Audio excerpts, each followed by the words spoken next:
Selamat pagi, perkenalkan nama saya Kamila Ulin dari SMA Lentera Harapan Kupang dengan jurusan 10 IIS. Kali ini saya akan menjelaskan secara singkat mengenai isi makalah saya yang berjudul Desentralisasi dan Otonomi Daerah di Indonesia. Baik, tanpa memperpanjang kata lagi, saya langsung masuk. Yang pertama, saya akan menjelaskan secara singkat mengenai latar belakang otonomi daerah. Otonomi daerah di Indonesia adalah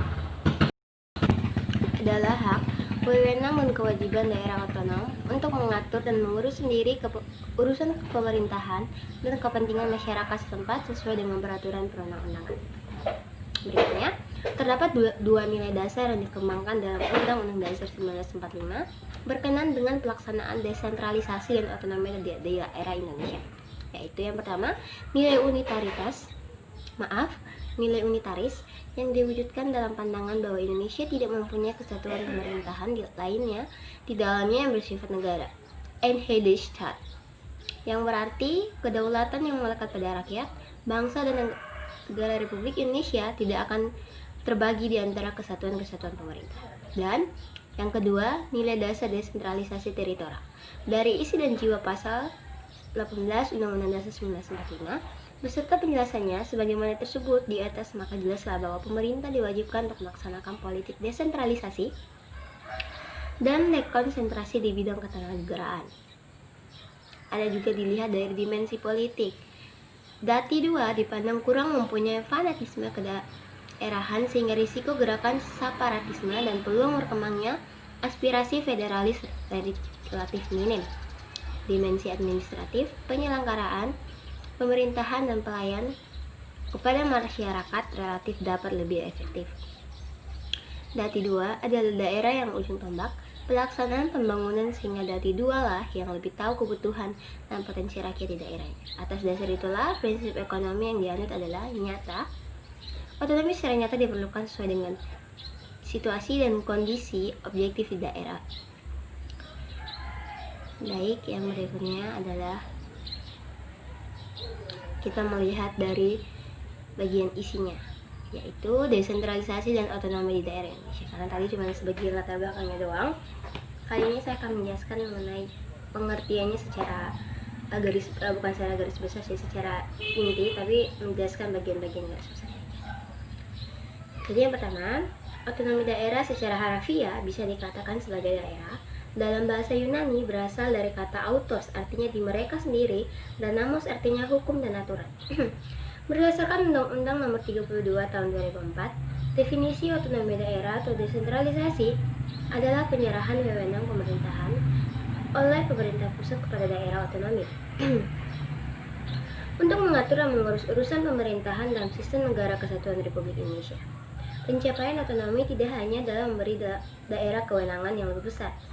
Nilai dasar otonomi daerah dalam buku Desentralisasi dan Otonomi Daerah karya Syamsuddin Haris, otonomi daerah memiliki beberapa nilai dasar, yaitu kebebasan masyarakat dan pemerintah daerah dalam mengambil tindakan dan kebijakan untuk memecahkan masalah partisipasi masyarakat berperan aktif dalam proses perencanaan, pelaksanaan, dan pengawasan kebijakan publik di daerahnya.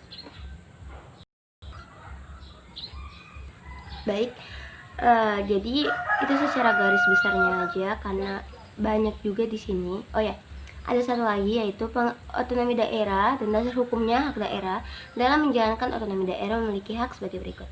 Itu dalam pasal dalam Undang-Undang Nomor 32 Tahun 2024 Pasal 21.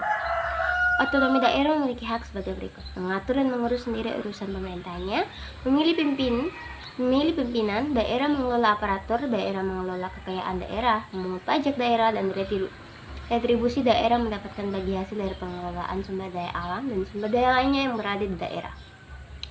Baik, itu sekian mengenai otonomi daerah dan desentralisasi. Berikut saya langsung masuk bagian kesimpulannya, yaitu penyelenggaraan otonomi daerah yang sehat dapat diwujudkan dengan ditemukan oleh kapasitas yang dimiliki oleh manusia pelaksananya. Dan berarti otonomi daerah hanya dapat berjalan dengan sebaik-baiknya apabila manusia pelaksananya baik, dalam arti mentalitas maupun kapasitasnya. Pentingnya manusia pelaksana karena manusia merupakan unsur dinamis dalam organisasi yang bertindak atau berfungsi sebagai subjek bergerak roda pemerintahan. Oleh karena itu, kualifikasi mentalitas dan kapasitas manusia yang kurang memadai dengan sendirinya melahirkan implikasi yang kurang menguntungkan bagi penyelenggaraan otonomi daerah. Dalam pemerintah daerah, terdapat pemerintah daerah yang menyelenggarakan urusan pemerintahan oleh pemerintah daerah dan Dewan Perwakilan Rakyat Daerah (DPRD). Kemudian alat-alat pelengkapan daerah, yaitu aparatur atau pegawai daerah, dan terakhir rakyat daerah, yaitu sebagai komponen yang merupakan sumber energi terpenting bagi daerah sebagai organisasi yang bersistem terbuka.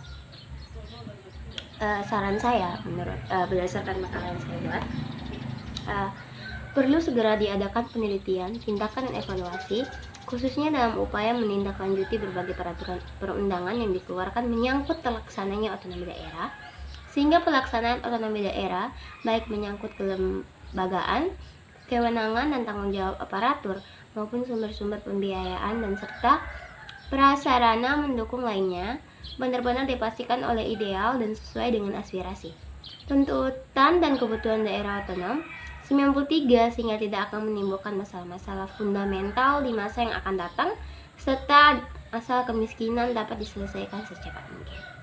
Baik, sekian dari penjelasan saya mengenai desentralisasi dan otonomi daerah di Indonesia.